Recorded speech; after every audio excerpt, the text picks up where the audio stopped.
since, like I said yesterday, they did the order. Kids were not easy to get them to convince to go. They did not want to go. What's really weird, this is from my memory and my recollection, what happened today was really weird is and I don't think this is legal. So retrace this because this is what happened. This is a CPS thing that not even CPS. This is like courts, and I know there's something fishy and illegal going on here. My rights, I feel, have been violated by the court system and by it's just so fishy. Like there's something is just not right. I know court orders are court orders, but the way the court orders were happened and the way that they went down just do not feel like they went in any pattern to the best interest of the children. So my children were just, like I said, they had the court order. So the last day was the last day. Yesterday was the grace period, and I knew, the kids were not going to be happy, and I tried to calm them out, get them to accept, like it just didn't work. And I know I'm really frustrated with this system. You think about it, okay? So the mother came back from Washington trying to agree to a parenting plan up here with me, leaves the kids with me for 12 days. Well, pretty much 11 days, right until the court. So I'm assuming that we're going to have a parenting plan. Pretty much lies about the parenting plan. Basically lies. Doesn't even acknowledge that she was going to come up with a parenting plan. It lies to the court because she was making accusations. She was literally she called the cops like 3 times on me up here, and I got to get all those organized. I know there's a name for all this. I just can't remember it. As I was reading through all the stuff, and I can't even puzzle it all together because it's just so much. She's flooding me with so much information. So today, the kids didn't go when they were supposed to go, so it took her forever. She didn't even show up. The weird thing is she didn't show up like a normal parent would come to pick up the kids and try to say, "Hey, let's talk this out normal." No, she called from another number, from a weird number. I answered, and she was way down the thing, like, why don't you come here? And I had the kids go out because they said their mom was here to get them, and they said, no, she's not. I don't see nobody. And then they ended up seeing her and told her that they don't want to go with her. So the police ended up playing like they helped get the orders done. But what was really weird, and what I found very intrusive and I guess it's to follow orders. They can entice kids and do what they did, but it's got to break the kids' heart because at least they allowed me to, which was really weird. Because I wasn't going to let my kids just be left and just let them go and let them scream and holler. So, and she did say, you're going with him. So it was really weird. As I got in the car with the guardian ad litem, the guardian ad litem drove me and the kids to the attorney that already withdrew. He literally withdrew. He withdrew last year because the mother was so, I guess, I don't know. She just said, withdrew. We're not going to do nothing. I'm not helping the mother. And the next thing you know, she's helping the mother on this.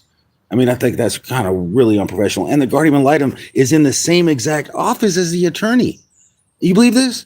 Like the guy, I'm literally sitting there. Oh, and tells the officers, my office is right here. Is it the attorney and the guardian ad litem are in the same office? The one that got the attorney? I'm telling you, this has definitely got to be a big scandal going on in Yakima, Washington.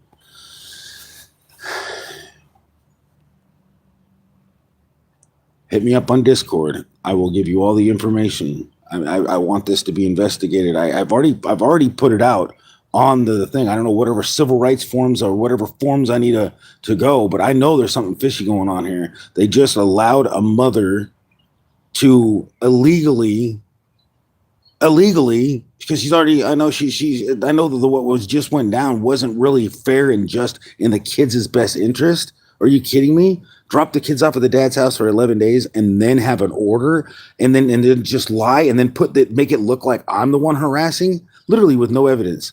I mean, literally, it's so insane. It's like, and I knew that. Then this is the same judge that was the same exact judge. I find this very fishy. He was the juvenile dependency judge, and he was the juvenile dependency commissioner, which I don't even think that's fair, indecisive. Because he knows so much about the case. I understand that he knows much of the case, but seriously, he made the error call during the CPS investigation in 2020. Like they literally waited an extra day to pick up the kids, causing a ton of stress and emotional damage then. And I ended up getting the kids back then, right? End up getting kids back a year later. Had the kids for over 14 months. The mother comes back and starts. I mean, it's been a long, drawn out endeavor. It's so exhausting. I cannot imagine how mentally, emotionally messed up these kids are now. I got them calm. I got them, I thought things were going to be straight. She left. I knew she was coming up, and I tried to get contempt back in 2024. That completely got twisted around into some. It's insane how bad that got twisted around. I think it's time we write a 3-foot tall book, 20,000 pages, right? But yeah, I mean, it literally, and now it's like, I mean, seriously, today I just had, now my kids are going to be leaving Friday on a train, on a bus. Again, all 4 of her kids. She's bussed her kids in January. They haven't been to school for 30 days. Like, I mean, they can't even get an education because their mom is taking them to Florida, taking them all over the Tennessee area and doing all this crazy stuff with them. I mean, she is like a complete, she just needs her medication. She needs some medication to for their kids' sake. I mean, because I know they I mean,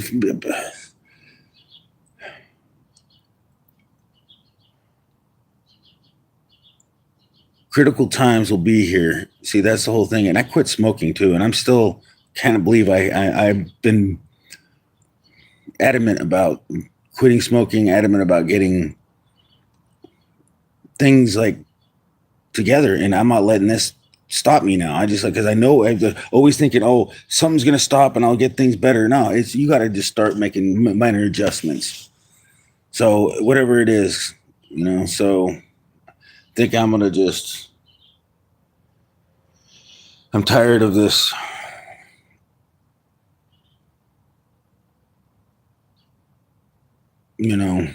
Back and forth with the kids. I mean, I can't see how they would even adjust it. I mean, they've been with me for damn near most of their life, and they're going to side with the mother, and there's no family in Tennessee. She has no family whatsoever. I mean, even the kids know that. They're going back to a Timbuktu land.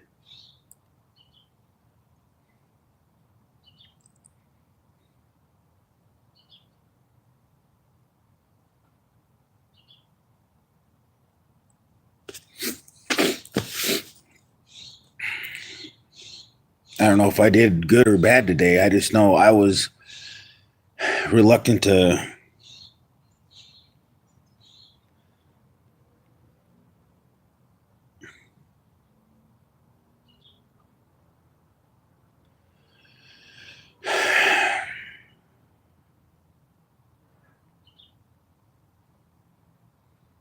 not let the kids think that I wasn't there for them.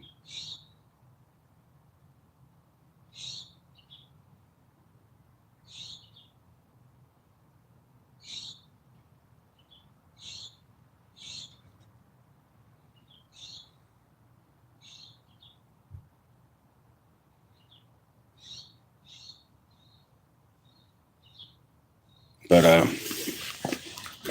yeah, it's been a really hard day. Oh wow, I wasn't even looking at the chat. I'm doing good. I must have scrolled up and tried to read something.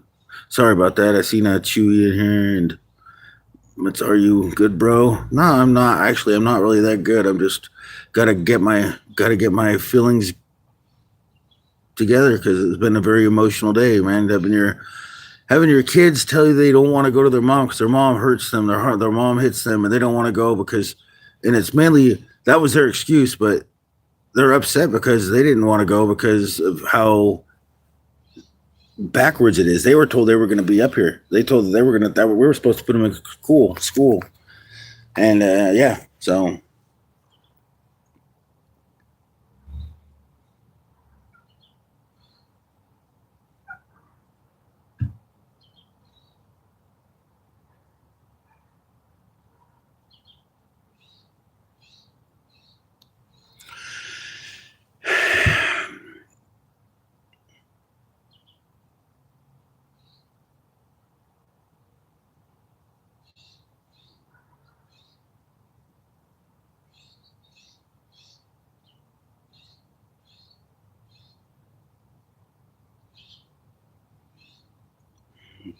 I just don't know what else to say. It's really crazy that the guardian ad litem is there with the attorney, and I wasn't imagining that they were both together, like they're basically married. I mean, it was almost like they were married. It couldn't. It's like they're at the hip. They're at the hip. They're at the hip at the court when the he already withdrew.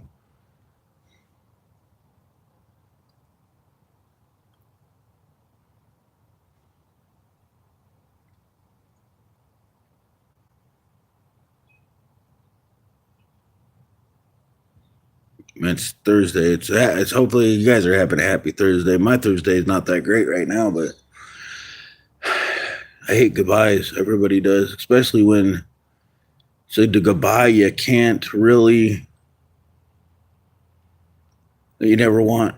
Especially a goodbye when they're leaving. It ain't like they're gonna be back next week. It's like they're gonna be on a bus where you have to worry about the whole entire damn trip, and the mother's just doesn't even know what the heck she just doesn't.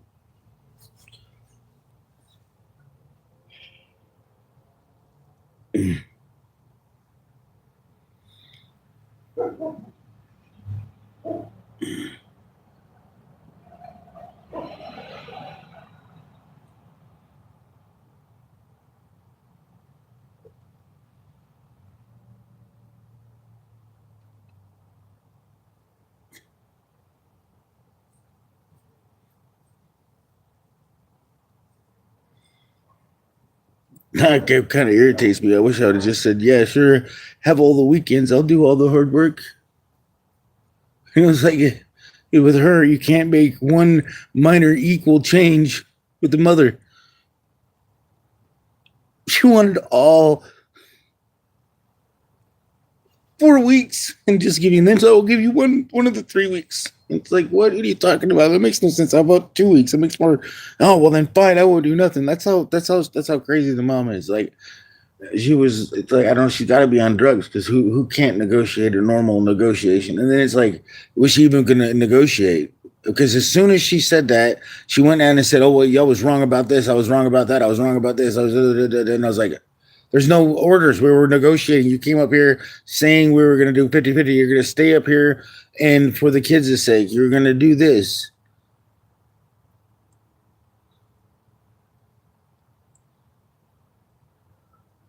For the kids, yeah, I guess we can do that. Then I wanted to make it fair because I know the kids were last time they were really frustrated about it being unfair.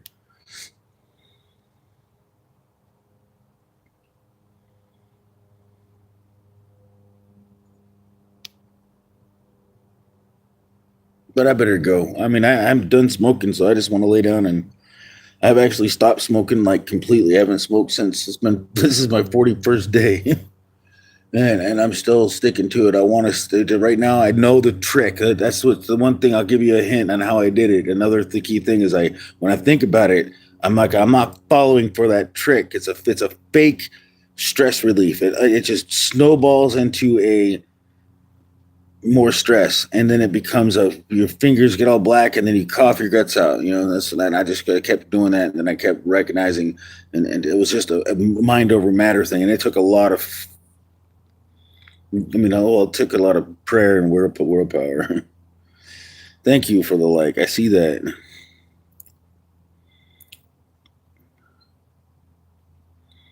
Yeah, I stopped, and then I don't even crave. I can't drink alcohol or anything. I mean, I probably could have a couple for a nightcap to calm me down, but I can't get drunk on alcohol ever. If I do that, I'm going to make a mistake and start smoking a cigarette. So anytime I take a little bit too, I mean, I think that's exactly what the mistake was when I first started after, because I quit for 7 years about 10 years ago, and maybe longer than that. I think it was like 11 years ago.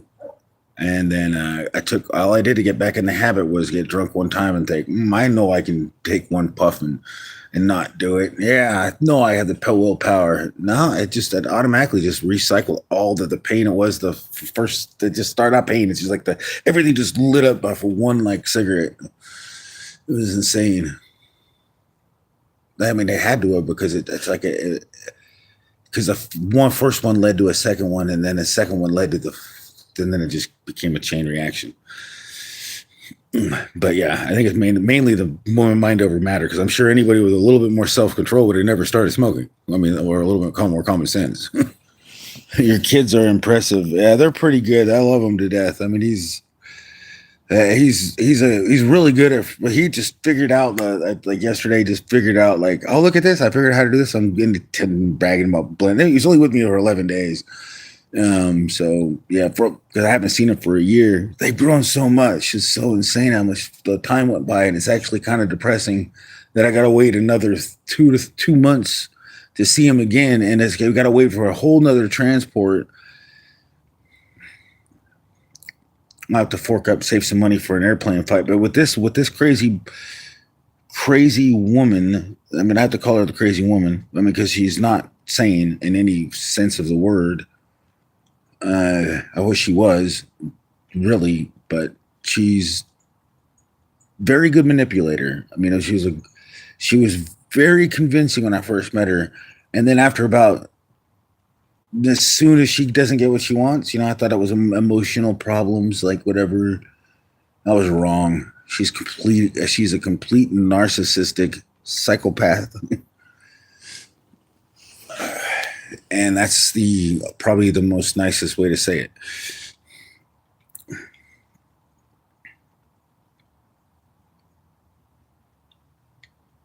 Caffeine pouches. Oh, I just drink a lot of coffee. That's probably not really that good. Coffee's easy to quit.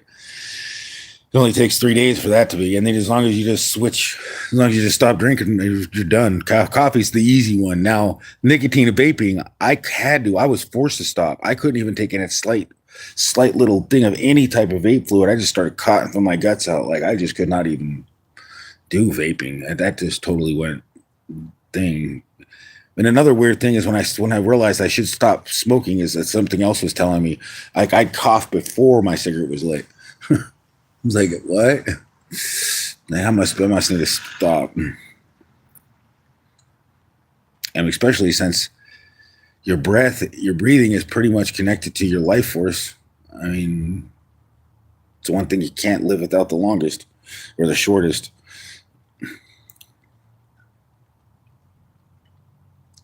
That is, yes. Yeah.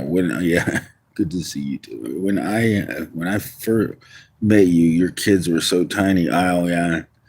She was like, I remember, "You are my sunshine." She sung that song. I still, it feels like yesterday. Dang it, they do grow up quick.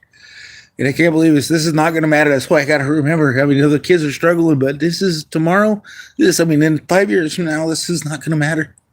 I mean, in 5 years from now, Armageddon might come, or not Armageddon, but Jesus might come, or well, I don't know about the rapture. I think that's kind of. I mean, I don't know how that actually is. I mean, it seems like there might be that, but it never says it in the Bible. So it's like, well, I mean, there could come like a thief in the night, but I was hoping it'd come in the last 10 days, but it definitely didn't. But the cool thing is the way I look at it, and what keeps me going, and even though it's still sad, I really think that everybody is in this world is related. And I mean, if we fail for a moment to recognize that, and if we can stay in that moment, just to recognize, because I have to go into the back of that moment, no matter how much I do not like what the mother does, I have to go in that moment. And even I got to start and say, hey, it's all We're all in this, like we're all, that's what makes us us is the spirit. I mean, the spirit is with everybody. Is like, we're like pretty much all wearing a body VR headset in this world, and we're all coming from the same light force. Some people have chosen to listen to their inner life force and not even think about the other one. So that's on them. And those are the people that are going to hopefully change before it's too late, or just be obliterated, I suppose. I mean, they'll be taught. They're definitely going to be like, oh, and then they're going to beat themselves with grief, like they're going to be really sad for what they've done and what they missed out on. And I'm actually, by smoking and doing what I've done throughout I'm thinking, dang, I should have quit smoking a long time ago. I should have spent more time with my kids a long time ago. If I would have just spent more time a long time ago, my kids would be with me right now. If I would have just got a job or something like that. I mean, it's hard as hell. That's why my name is PremiereHell, because everybody goes through hell, and this is hell. There is no such thing as, when you die, it never says anywhere in the Bible, in the Old Testament, it says death is a deep sleep.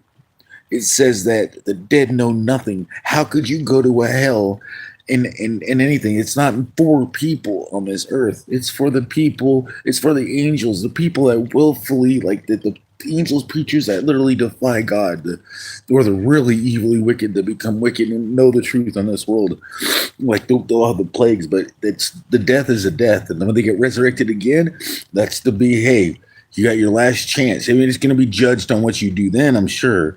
I mean, because death is the forgiveness of sin. It's the wages of sin. So once you die, how are you going to be resurrected to be judged? Yeah, the wage of sin is death, but death after death, that's the good news. God loves you so, everything in this world. I mean, everybody, like you can be forgiven for anything. I mean, as long as you don't do something really, really, hey, well, he wouldn't even care. He wouldn't even know. I mean, wouldn't even care. That's the whole point. You wouldn't care. But my sister says hi. Hey. But man, my kids, I miss them already, and I've only been. I literally got. I mean, well, my kids were adamant on not going anywhere, and it was so funny. I mean, not really funny. It was just the guardian light. I'm like, you're not gonna get me to go with just ice cream. My daughter's like, oh, you're pretty slick, and I'm like, you could have got ice cream. Well, and so she ends up saying, all right, and then the guardian ad litem got like said, and this is the guardian ad litem, the one that really has put me under the bus, made me like out to be this scary, evil, psychopath person that's stalking and trying to hurt the kids, or somebody that's dangerous to the kids. When it's just, I wanted a steady thing, and they keep coming in, and it's really the mother just making stuff up to get what she wants. It's like, okay, fine, and then she'll straight up just lie. Like she was saying that he called my house, everything. I didn't call any welfare checks except for 2, and that they weren't there. She would have never known about it, and they were necessary because she didn't call me for a week, and her phone was washed. So I had every right to call those 2. And then never called CPS down there because they didn't. She called CPS down there, and then she flips everything, and then the judge literally sat there and bought it. Like, oh, what the hell? Who does that? How could a judge in the right mind fall for that?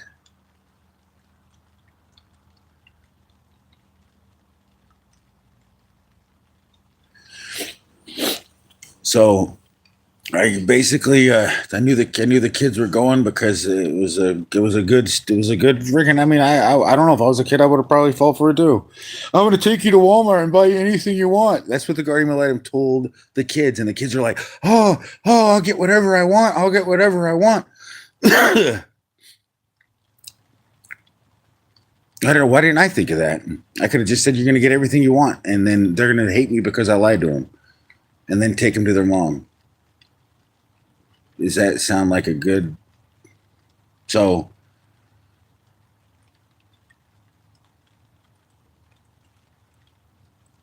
wow. All I got to say is that's pretty messed up for her, the guardian ad litem, the one that's supposed to be in the best interest of the children, to make false promises to the kids to get them to go to Walmart, because she was promising them, oh, you're not going back with your mom. I promise you're not going back to your mom.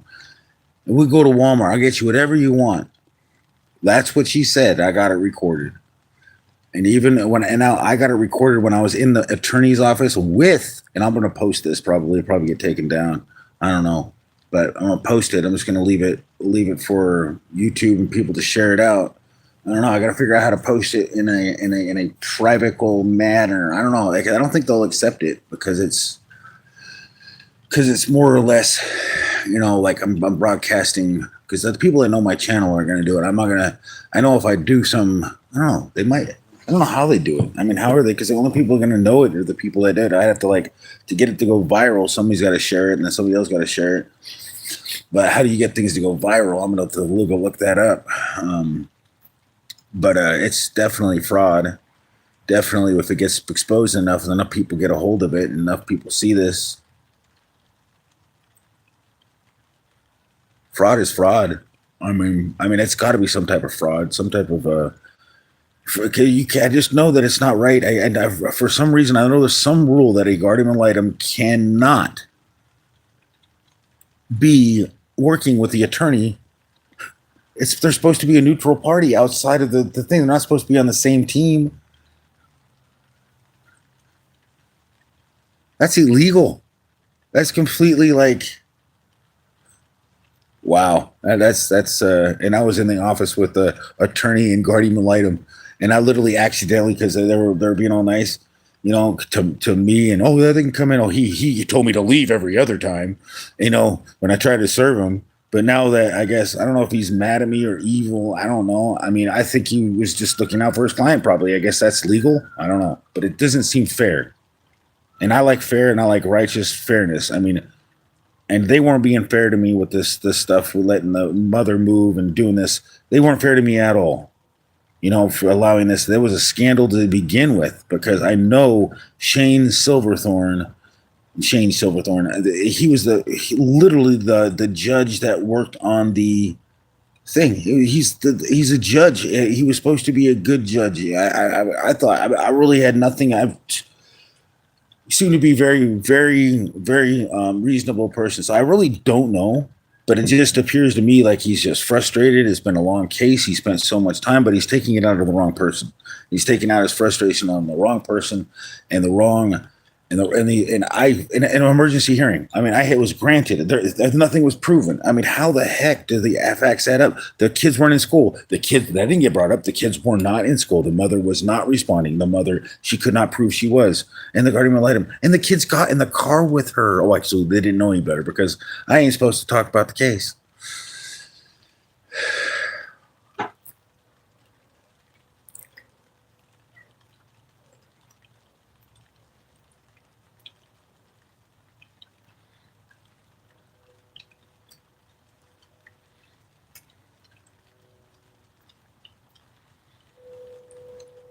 But yeah, I better get off of here and get some sleep.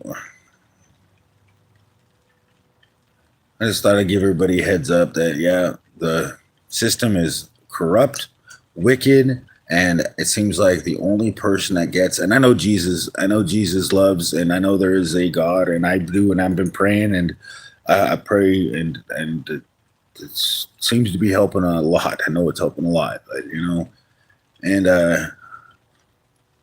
got to endure to the end. Critical times are hard to deal with, will be here, and they are here.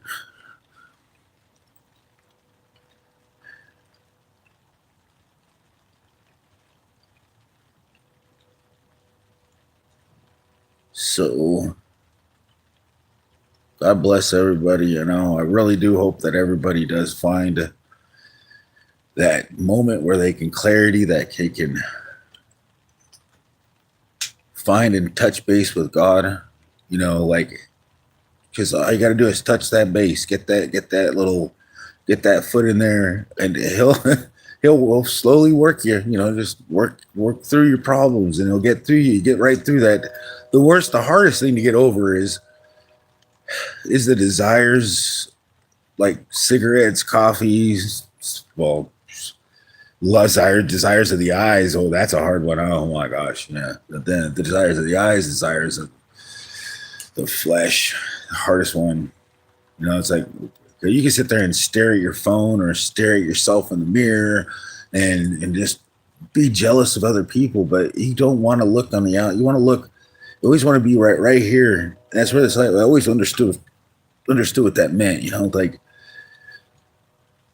the third eye is like it's in the middle. It's your voice that you can open up. It's just an understanding that you really can see a lot more than you can know now. And it's, even though times are tough, you see a lot more. And it's peaceful. I mean, it hurts to when you miss somebody and you know they're going through a heartache, especially when it's close family. But it's peaceful to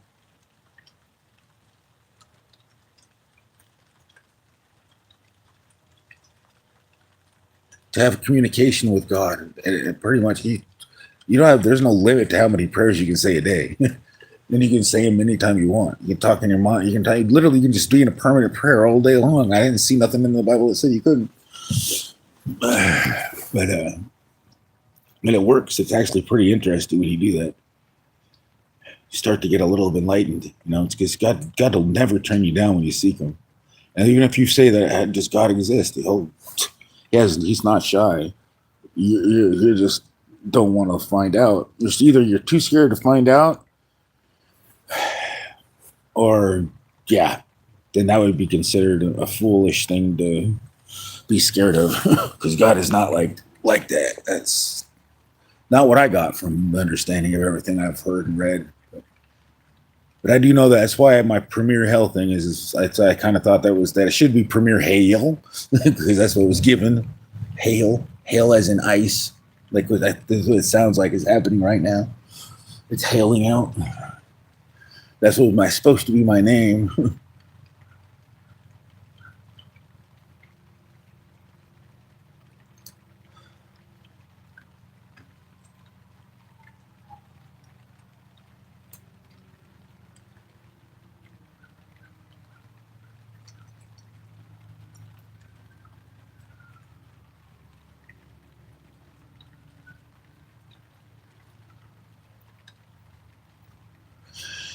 Well, I hope the kids are doing good, and I hope you guys have a good night. We'll be praying for you. And I'll never give up. I might take a break, but I'll never give up. Just lay down and act. Sometimes you gotta be still and and know that God's there, right there in your breath, like keeping you alive. He'll take your breath when the time's up. You got to stay until the end, till that end. Or maybe even something else happens. Something more great. But death is not the end. That's the good news. Death is going to be swallowed up, be gone forever. And all this is going to be pointless. All this stuff is not going to be brought to mind. I won't feel like this anymore. This is just, you got to hold on. Hold on is what God says. So that's what we're going to do, right? You guys take care.